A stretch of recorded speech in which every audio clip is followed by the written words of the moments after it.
Hey everyone, it's GMGenie here. So I just got back from our 12th session in the Swashbucklers campaign I'm running. Kind of lame that I'm just starting making these videos now, but I'm hoping this will become kind of a ritual for me to come back after game mastering and tell you one thing I learned from the session. The principle I got to use for this session was don't let the party's decisions interrupt what you need to do in this session.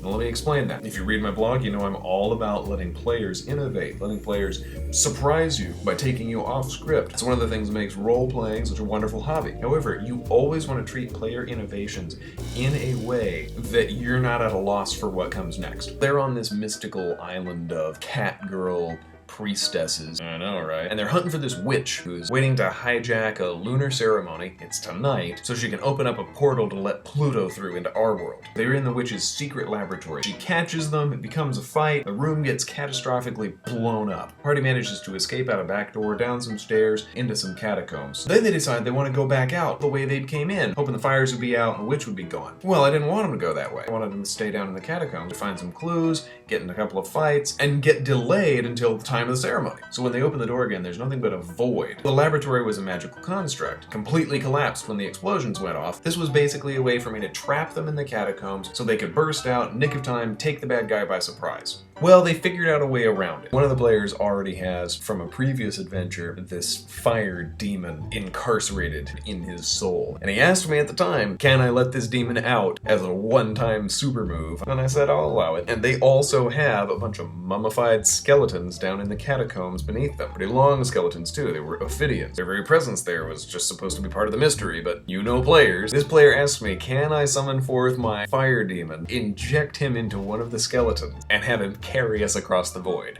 It was total BS, but it was so cool I had to let him do it. So the party grabs on, makes it back in time to warn the High Priestess, avert the whole thing. Well, now I have a problem, because I still want them to burst out in the nick of time when the witch is casting her spell. Not only is that cooler than averting the whole thing, it's where my mind already is, right? It's what I have notes for. Now, for those reasons, a lot of game masters wouldn't allow them to fly across the chasm on a ridiculous demon bone creature, because the chasm was supposed to be impassable. But I was able to take a step back, and I realized them being trapped in the catacombs isn't important. Them having a nick of time save the day ending is what's important. So how do I bring that about after they escape the catacombs, manage to warn the High Priestess? Easy! The witch's plans just accelerate. As they're warning the High Priestess, hundreds of these skeletons wake up, take the temple by storm. They were buried all over the place. The players were, was only one burial spot. Enough of them, they can occupy the whole temple, force the party and the High Priestess into hiding. They can sneak around and then burst out and have a nick of time save the day ending. See, this way the player got to do his cool idea, the group gets to feel like they triumphed over an obstacle, but my notes go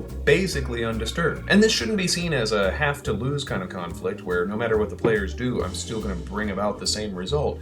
No, the players succeeded in a way that forced my plan to be bigger and louder and more over the top. You know, more skeletons sooner, everywhere. All it did was make the stakes higher. And when players succeed at forcing you to raise the stakes, they're making the game more exciting. So that is my technique for the night. Players succeeding over an impassable obstacle doesn't have to mess you up. Really look at why you had that obstacle in place, and then find another way to do that. I'm GMGenie, this was your weekly technique and poorly lit gaming vlog, and I'll see you next time.